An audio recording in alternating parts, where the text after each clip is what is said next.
धर्म प्रेमी सम्मानी भक्त सज्जनों, ममतामयी माताओं एवं बहनों, सदगुरु की एक साखी है। आज काल दिन कैयक में अस्थिर नाही शरीर, कहे कबीर कस राखियो काचे बासन नीर।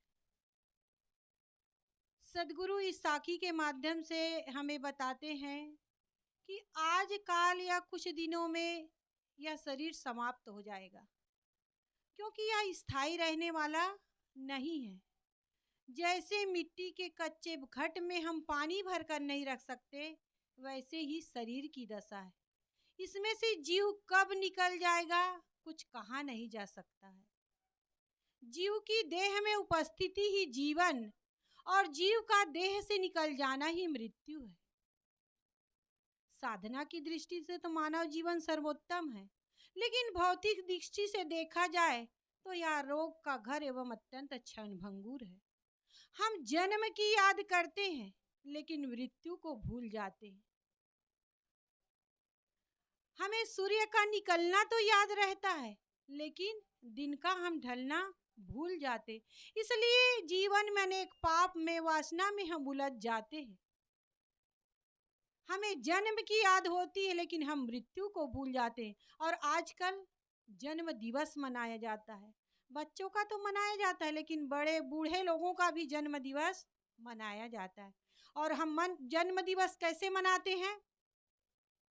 अपनी भारतीय संस्कृति के अनुसार नहीं, पाश्चात्य संस्कृति के अनुसार। जिसका जन्म दिवस होता है उसके लिए क्या लाया जाता है? एक केक लाया जाता है और उसमें मोमबत्ती जला दिया जाता है।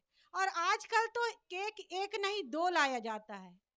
एक को तो खाते हैं मिल बांट कर और एक को चेहरे पर लगा देते हैं, व्यर्थ में चला जाता है। तो केक लाते हैं, उसमें मोमबत्ती जलाते हैं, फिर उस मोमबत्ती को जलाकर फूंक दिया जाता है।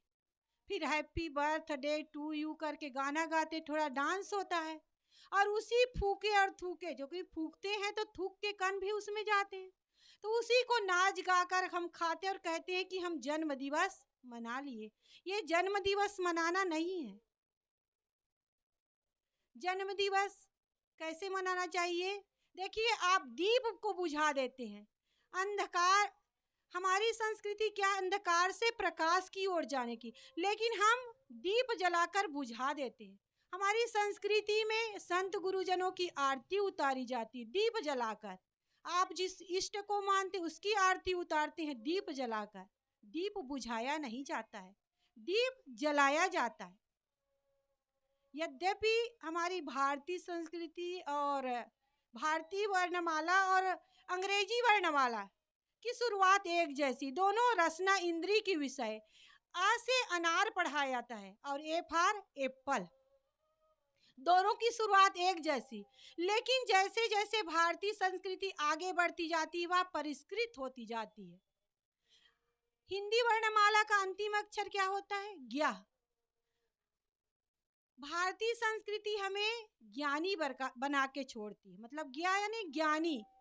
और जो पाश्चात्य संस्कृति, अंग्रेजी वर्णमाला का अंतिम अक्षर क्या होता है? जेड फॉर जेब्रा यानी दरियाई घोड़ा, वो हमें पशु बनाकर छोड़ती है।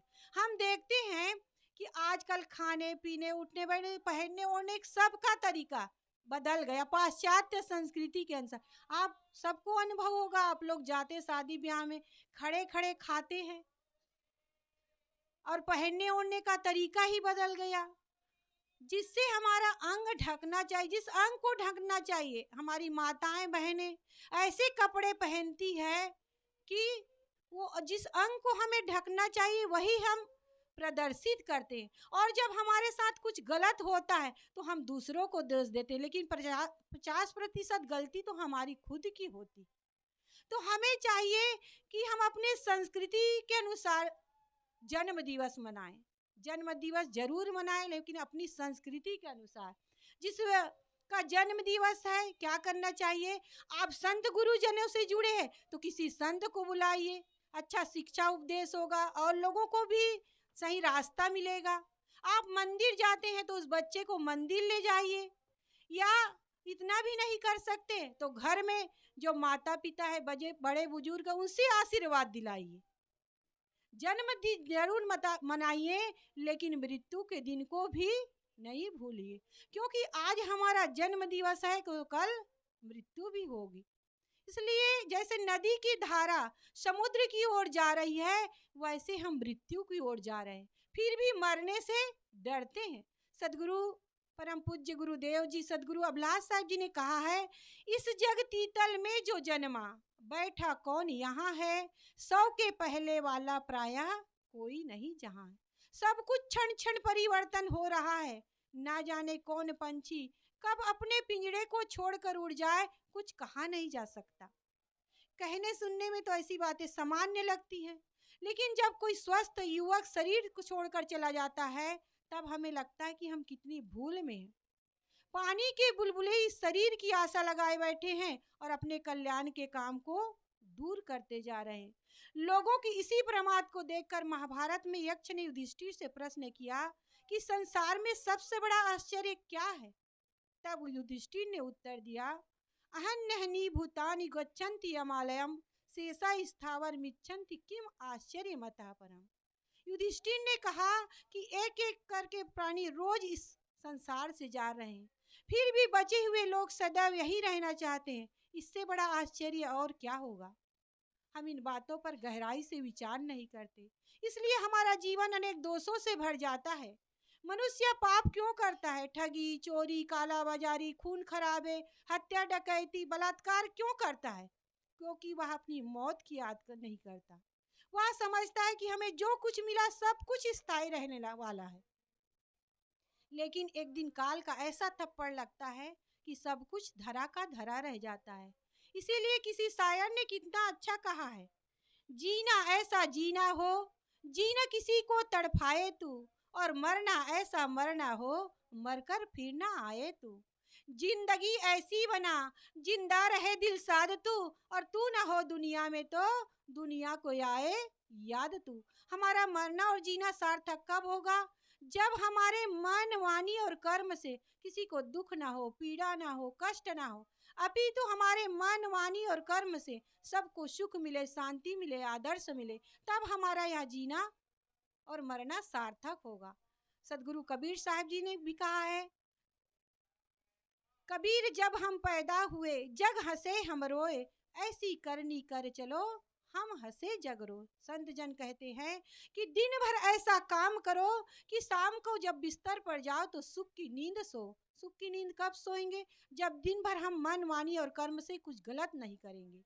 तो दिन भर ऐसा कर्म करो कि जब शाम को बिस्तर पर जाओ तो सुख की नींद सो। 8 महीने ऐसा कर्म करो कि चौमासा वर्षा सुखपूर्वक कटे। जवानी में ऐसा कर्म करो कि बुढ़ापा सुखद हो, और जीवन भर ऐसे कर्म करो कि मरती बेला पश्चाताप ना हो। जिस व्यक्ति की पाने की चाहना, मिलने की चाहना और छूटने के भय समाप्त होते हैं, वह संसार में कमलवत निर्लेप रहता है। कमल का फूल पानी और कीचड़ में ही पल्लवित और पुष्पित होता है, लेकिन उसमें लिपायमान नहीं होता। इसी प्रकार हम सब इस संसार में आए हैं, संसार में रहना है, लेकिन उसमें हम आसक्त ना हो। इस संसार में हम अकेले आए हैं और अकेले जाना है। हाँ, व्यवहार के लिए कह सकते हैं कि तुम हमारे हो और हम तुम्हारे, लेकिन परमार्थ में कोई किसी ने का नहीं होता। सब अकेले आए हैं और अकेले ही जाएंगे। आए हैं सो जाएंगे, राजा रंक फकीर, और एक सिंहासन चढ़ी चले, एक बंधे जात जंजीर। इसलिए इस शरीर और संसार की क्षणभंगुरता को, नश्वरता को हम समझकर सावधान हो जाएं। अनादिकाल से भटकते हुए आए, कभी तृप्ति नहीं मिली, कभी शांति नहीं मिली, और आज भी हमारा जीवन ऐसे ही बीत जाएगा। इसलिए जिनसे हमारा संबंध है उनसे प्रेम पूर्ण व्यवहार करते हुए अपनी मझधार पर पड़ी हुई नैया को पाल लगाने का काम करें, नहीं तो अंत में केवल पश्चाताप हाथ लगेगा, क्योंकि कुछ भी हमारा नहीं है। जो कुछ भी मिला हुआ है अमानत के रूप में मिला हुआ है। बेटा है तो बहू की अमानत, बेटी है दामाद की अमानत, शरीर शमशान की अमानत, और जिंदगी मौत की अमानत। एक दिन बेटा बहू का हो जाएगा, बेटी को दामाद ले जाएगा, शरीर शमशान की राख में मिल जाएगा, और जिंदगी मौत से हार खा जाएगी। इसलिए इस अमानत को हम अमानत समझकर सार संभाल करें, इसमें मलकियत की ठप्पा ना लगाए। जो जैसे बच्चे की जन्म लेने की देर है, सब सामान इकट्ठा हो जाता है, एक से एक खिलौने, कपड़े, हर मौसम के कपड़े, सब चीज इकट्ठा हो जाता है। इसी प्रकार हम सबकी मरने की देर है। मौत की भी सामग्री तैयार है, कफन भी तैयार है, बस बाजार से लाने की देर है। बांस और मूज भी तैयार है, बस आर्डर देने की देर है। उठाने और जलाने वाले भी तैयार है, बस खबर देने की देर है। जलाने की जगह भी तैयार है, बस अर्थी उठने की देर है। रोने वाले भी तैयार है, बस चल बसे की खबर सुनने की देर है। तो मौत की सब सामग्री तैयार है, बस श्वास बंद होने की देर है। श्वास बंद होते ही 1 घंटे में सब सामग्री एकत्रित हो जाएगी और यह शरीर शमशान की राख में मिल जाएगा। इसलिए आज हमें सुंदर मानव जीवन मिला हुआ है। तो इस मानव जीवन में हम कल्याण भूमिका में हैं, कर्मों को करने में स्वतंत्र हैं।